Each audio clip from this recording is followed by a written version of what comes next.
Richard Vandeveer, also known as Vandy, and my title is owner, operator, and artist of Wood Carving Visions by Vandy. I've been wood carving since 1998,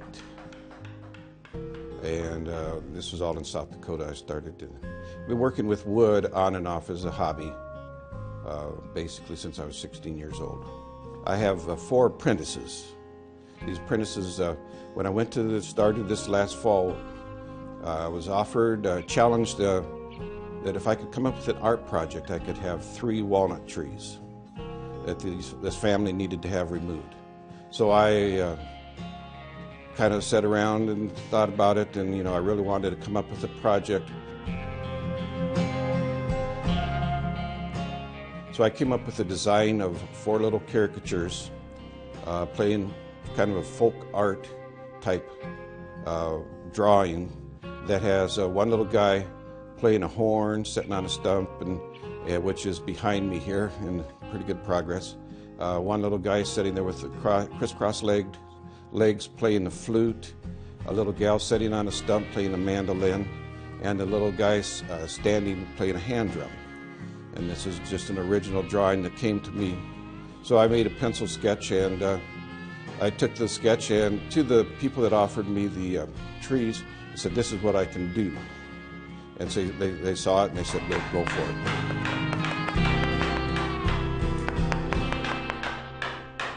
Actually, last year, Javier was I was working with Javier last summer as an artist mentorship program through Lake Region Art Council. Javier applied for a grant and received the grant to hire a mentor, a wood carver, so he could pursue his wood carving career. They called me and asked me if I would be interested in being his mentor, and I said absolutely. Javier was one of the first people I contacted, and his mother said yes, absolutely, and he said he would be very interested. And so then Blaise Buseth contacted me after my wife worked with his brother, and through kind of that type of relationship, Blaise heard about what I was going to do with this wood sculptures, and he went and we got together, came out, saw what I could do with my sculpting, my carving, and he wanted to join this process. So then we had another young, Blaise is a college student at M State, and Javier is a high school student at Wheaton, Minnesota yet. Then my third apprentice was Sam Busco, and he was a college student at M State, an art major, along with Blaise as an art major also. And so I had all 3 of those young, really artists that were very interested in joining this process. My 4th person was the person who helped me cut down the trees, Lucas Sims. Lucas has a lot of wood available to him due to the fact that that's what he does for a living. And he's always wanted to learn how to wood carve, and he's very interested in carving. So Lucas helped me cut down the trees. We went through the process of taking the trees down, taking them out to the sawmill, and from there we went to having the wood processed up and cut into 4-inch to 5-inch planks. These carvings and sculptures will stay in the 9-county area of Lake Region Art Council. That was my goal and destination when I made the presentation. So this carving especially will be inspired, and already has been inspired by the wood grain. We're following the grain, the curvatures of the grain, the flow of the grain. The stylized, it's not a totally stylized carving, but it's kind of a surrealistic carvings. They do have form and shape, but we're trying to follow the wood grain as much as possible and putting it together so that we follow what Mother Nature put in there. The sculptures we're working on right now is like these little river folk, kind of mixture of these fantasy creatures almost, still humanoid, but they're all playing their little instrument, and they're kind of wizard-like. Mine's a guy sitting down with crossed legs playing a flute, so that's kind of what we're working on. We've been working on them for at least 3 months or 2 months right now. From when we first got them, we got the blocks and we used the bandsaw or a chainsaw to kind of shape them up how we wanted to, and then we'd take the mallet and chisel and kind of shape them up a little bit more. And right now we're getting to a more refined state for some pieces where we can start sanding them and adding more detail to them.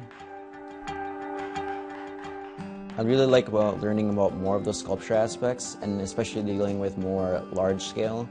You learn a lot of new challenges within it, especially looking at a solid big block of wood and trying to see inside of it, and how, for example, my piece is a cross-legged figure, and looking at that piece and seeing within it how those legs are in a crossover in front of each other and kind of getting the depth within it. So that's something really I've been learning about this larger scale on this. Pre-hand before this, I've done smaller little knick-knack type of things, but on this project I'm learning a lot more about how to get an inside view into the wood. My player is the trumpet player. I would say, because it's not one form or one solid sculpture or one full sculpture, it's difficult to work with these individual pieces, bolt them together, just keep working with the grain, because then we have to wait for the wood to slowly dry, and it ends up warping, so then we have to plane it and we'll assemble it back together and work with the grain still, which is a challenge, but it's going really well, and I think it's going to be quite a great sculpture when it's done. Working with Richard has helped me a lot in more aspects of art, understanding how to complete a sculpture, how to finish it, and learning a lot about what it takes to complete a project, especially such a large project. It's helped me kind of learn how to look into it and all the tools that it's needed to make a sculpture like this. And he's also talked to us about how to get these legacy grants and how to deal with that, and how to talk to people at shows and events like we've been doing this summer. I really like when you take a piece of wood and something that many people would throw into their fire or something like that, or just make into a simple cabinet. But what we're doing is we're taking this piece of beautiful wood and transforming it into something that we see inside of it, not just something that you manufacture and have multiple things of. So, and especially when you get that aha moment of, this is what it'll be, you can really see it, and something that's truly unique to what you think.